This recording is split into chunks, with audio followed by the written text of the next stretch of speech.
Kaze kuri mwese kuri Kula Bridge nkomeje gushimira abantu bose barimo kuntera inkunga mu buryo butandukanye.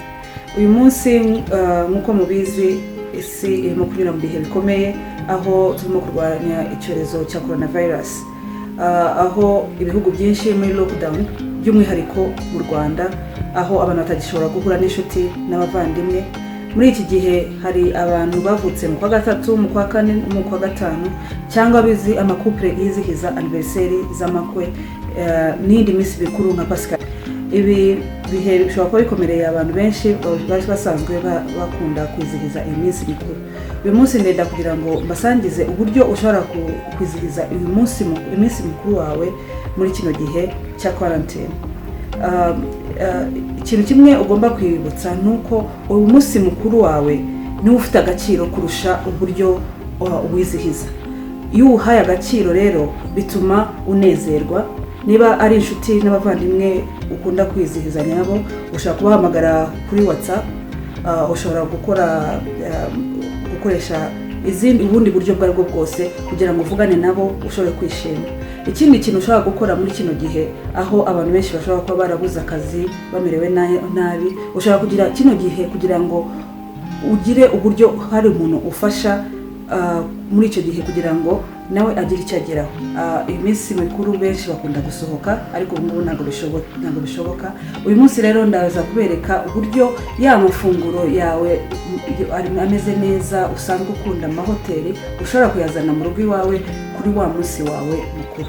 Nubwo uyu munsi nari bubigishe, nari bujya muri detaye z'uburyo nakoze ibyo ngiye kubereka mu kanya, uko twizihije Pasika, nzagenda nkora video zitandukanye, imigati ko nayikoze, inkoko yo mu ifuru itarimo amavuta n'ibindi bitandukanye bizaza mu minsi iri imbere. Ikindi ku makupure abakunda ibyo bita candlelit cyangwa kugira amabuje ku ruhande, ushaka kubikora mu buryo bworoheje. Ugura buje zisanzwe ukazishira muri envelope, ugashyiramo umusenyi, hanyuma ukayicana ari nijoro, bikagira urumuri rwiza rumeze neza ruri romantique. Mukomeze mukurikirane uko tubereke uburyo natetse. Murakoze.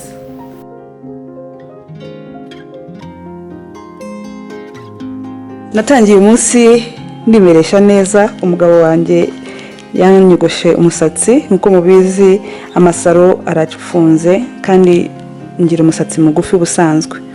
Hanyuma nangirana no gukora umugati. Umugati witwa hot cross buns. Mu bihugu bitandukanye barawurya kuri Pasika bizihiza urupfu rwa Kristo no kuzuka. Hanyuma uko mubibona nakoresheje ifarine, agasukari gakeya n'ikirungo cya cinnamon.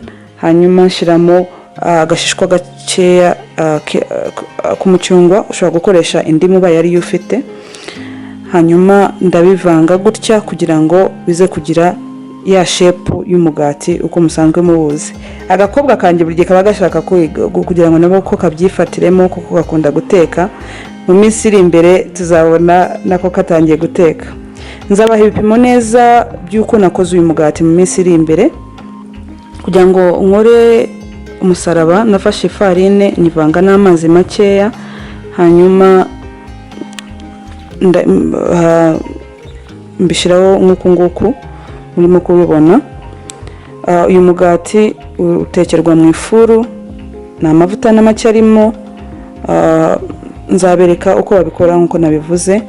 Hanyuma ugashira mu ifuru iminota hafi 20. Je nkunda inyama. Ku munsi mukuru nagerageje guteka iyi nkoko ngiye kubona, ariko nshiramo imboga zitandukanye, igihaza na karoti. Iki gihaza na karoti n'ibitunguru biraza guhishwa n'amazi ava mu ngoko, n'amazi nongeyemo na makeya.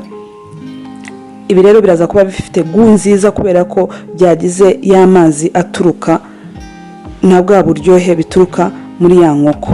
Ya nkoko rero ndayifata nkaba namaze gukata ku maguru kugira ngo aze guhira icyarimwe igihe kimwe n'ibindi bike kuko amaguru atinda gusha. Hanyuma nkajya mu rwa ruhu nkashiramo ibirungo byanjye. Iyi ni seleri iroroshe kuyibona, nashyizemo na margarine kugira ngo ize kongeraho uburyohe. Ibyakabaye byiza twashyiramo butter, ariko murabizi hano Kigali ko ihenze muri no minsi, no kwibona ntago biboneka buri gihe. Uba yari ufite nibyo byakuba kugeza kurushaho.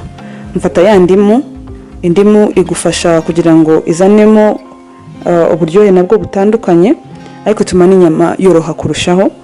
Nyishira mu nkoko mimbere, ndaza kubereka uburyo uyifunga kugira ngo bya birungo byawe bitaza kuvamo.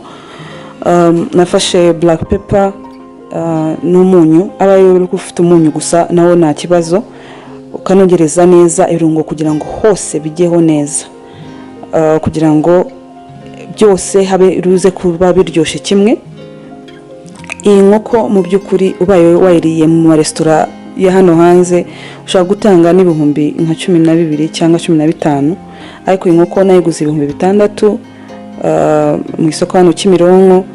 Bituma rero urya neza kandi bitaguhendeye cyane ku munsi mukuru wawe. Fata akagozi nkayifunga kugira ngo bya birungo bitaza kuvamo, ariko iteke yegeranye ku buryo na y'amazi yawemo imbere akomeza arimo, kugira ngo tuze kubona inkoko yoroshe idakomeye ariko ifite gunziza. Nyishira hejuru ya bya birungo mu isorero ndi butekeremo, ndaza kwiteka mu ifuru. Shiramo tungurusumu ifite akamaro ku mubiri, kiza indwara nyinshi ariko iryohesha n'ibiryo. Nkaza kwiteka hafi isaha. Ngiye uko imaze gusha, twatetse na kabrushete koroheje. Udushimbo nitujya tubura ku meza nyarwanda. Ngira ngo murabibona ukuntu inkoko yoroshe pe, iraryoshe uburyo udashobora kumva. Umuceri nawe utetse bisanzwe na wa mugati nkuko mubona umaze gusha. Hanyuma umukobwa wanjye akunda ice cream, ku munsi mukuru nagerageje kuyimugurira. Hanyuma n'imbuto zisanzwe na za buji nababwiye. Nguko uko byagenze. Wibuke gukora subscribe. Mwakoze kurikira ino video. Nawe utaha icyumweru gitaha kuwa 5. Goodbye.